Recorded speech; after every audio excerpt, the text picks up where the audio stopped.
Extreme cold is deadly. Let's see how the body fights to survive hypothermia. The body loses heat quickly, especially in fingers, toes, and nose.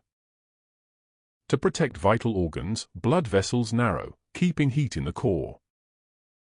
Shivering contracts muscles, generating heat like an internal furnace.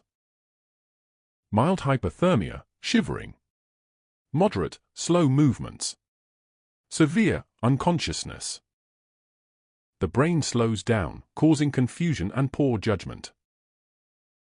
History shows survival needs insulation, shelter, and careful rewarming.